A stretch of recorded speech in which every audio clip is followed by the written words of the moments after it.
예수께서 말씀하실 때 곧 열둘 중 하나인 유다가 왔는데 대제사장들과 서기관들과 장로들에게서 파송된 무리가 검과 몽치를 가지고 그와 함께 하였더라.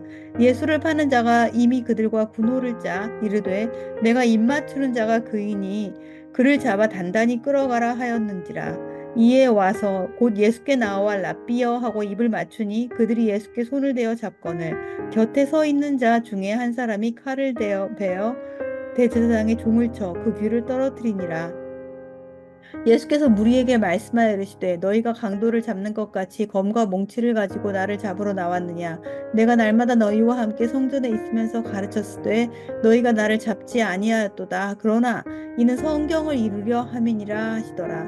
제자들이 다 예수를 버리고 도망하니라. 한 청년이 벗은 몸에 배 혼이불을 두르고 예수를 따라가다가 무리에게 잡힘에 배 혼이불을 버리고 벗은 몸으로 도망하니라.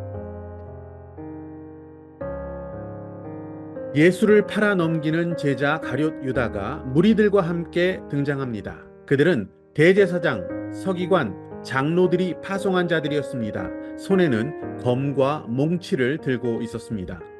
유다, 그 이름은 당시 매우 흔한 이름이었습니다. 그래서 유다라는 그의 이름 앞에는 가룟이라는 수식어가 붙었습니다. 가룟은 유다 남부 지방의 어떤 마을의 이름이기도 합니다. 또한 가룟이라는 것은 헬라어 시카리오스, 즉 자객이라는 뜻도 있어서 그를 로마에 대항하는 열심 당원 중에서 극렬 분자였던 암살 단원 중에 한 사람이었다. 이렇게 말하기도 합니다. 아무튼 미스테리한 인물 가룟 유다. 예수님의 제자 중 한 사람이었던 그가 하루아침에 그렇게 예수님을 파는 자가 된 것은 아니었습니다. 성경 곳곳에는 예수님의 말씀에 시비를 걸고 불순종하고 있는 가룟 유다의 모습이 드러납니다. 많은 무리들이 함께 있었던 어느 들판에서의 저녁 시간, 굶고 있는 자들을 그 무리들을 불쌍히 여기신 예수님께서 이렇게 말씀하십니다. 제자들에게 너희가 먹을 것을 주라.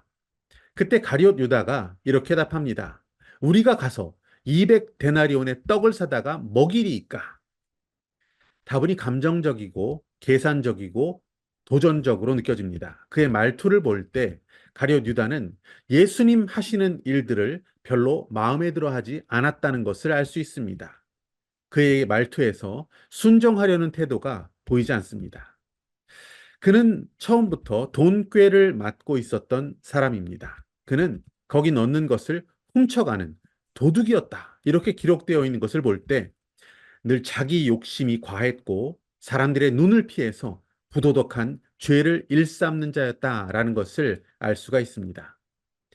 한 번은 먼 길을 걸어오신 예수님께서 베다니 나사로의 집에 가셨습니다. 그때 동생 마리아가 지극히 비싼 순전한 나드 한 근을 주님을 위해 깨어 드립니다. 예수님의 장례를 예비하고 기념했던 고귀한 헌신이었습니다. 모두가 그 광경을 말없이 바라보고 있었을 때 정적을 깨는 한 음성이 들려옵니다. 유다였습니다. 이 향유를 어찌하여 300데나리온에 팔아서 가난한 자들에게 주지 아니하였느냐? 너는 어찌하여 이것을 허비하고 있느냐? 그의 말투에는 원망과 불평이 가득 차 있습니다. 그렇게 주님을 비난하는 마음, 또한 판단하는 마음이 점점 커져갔고 결국 유다는 자신의 마음과 생각을 사탄에게 더욱 내어주게 되었습니다. 여러분, 인류 앞에 처음 나타난 사탄의 모습 기억하십니까? 뱀이었습니다. 뱀의 특징이 무엇입니까? 틈만 있으면 들어간다는 것입니다. 기도하지 않는 틈, 말씀 가까이 하지 않는 틈, 비판과 정죄를 하고 있는 그 틈, 누군가를 미워하고 있는 틈, 말씀에 순종하지 않으려는 그 틈을 탑니다. 유다에게 사탄이 들어갔습니다. 그리고 유다는 예수님을 죽일 준비를 하게 됩니다. 그리고 오늘 본문에 등장하는 유다는 급기야 예수님을 팔아넘기고 있습니다. 처음부터 예수님을 배반하고 팔려고 마음먹은 것은 아니었을 것입니다. 유다는 자신의 죄와 악한 습관, 그리고 불순종의 삶, 원망과 불평의 입술을 멈추지 않았습니다. 조금씩 조금씩 그는 돈꾀에 있는 돈을 유용하기 시작했고 그것을 지속했다라고 볼 수 있습니다. 만일 그가 돈꾀를 가까이 하고 있는 자기 자신의 모습을 보고 그 직책을 포기하고 사탄의 유혹을 받지 않는 그 자리로 갔으면, 사탄의 유혹을 받고 있는 그 자리에서 멀어지는 선택을 했더라면 어땠을까? 그가 죄 짓는 자리를 떠나고 악한 습관을 멈출 수만 있었다면 아마도 은 30의 스승을 파는 사람이 되지는 않았을지도 모릅니다. 사탄이 들어갔기 때문에 예수를 판 유다가 된 것이다 라고 보기보다는 사탄의 유혹이 늘 있는 자리, 그 자리에 자기 자신을 방치해 놓았기 때문에 결국 악한 습관의 자리에서 떠나지 않았기 때문에 그는 예수를 팔게 되었고 결국 후회하며 자신의 목숨을 끊는 자리까지 가게 되었다라고 보는 것이 맞습니다. 우리에게는 어떤 습관이 있습니까? 반복되는 어떤 죄가 있습니까? 우리 힘으로 이겨낸다는 것 쉽지가 않습니다.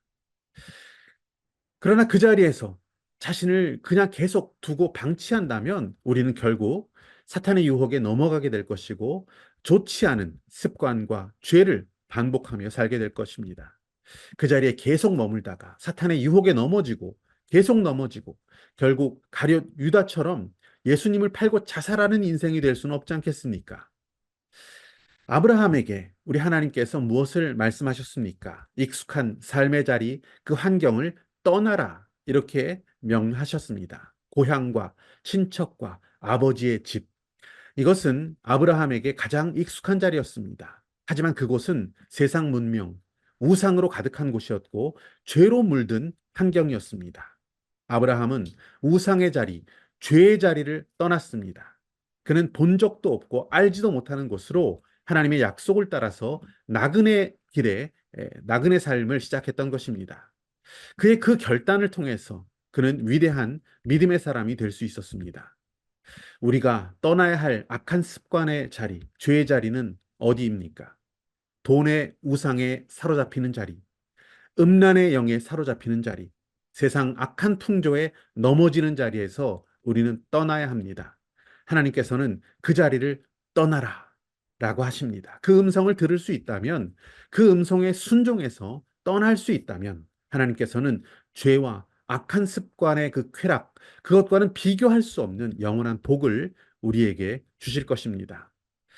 자신의 영혼을 사탄에게 넘겨주고 삶을 온통 갉아먹게 방치한 가룟 유다의 모습을 거울 삼아서 우리는 죄와 악에서 떠나 하나님의 자녀로서 허락하신 귀한 복을 누릴 수 있는 저와 여러분이 되시기를 축복합니다.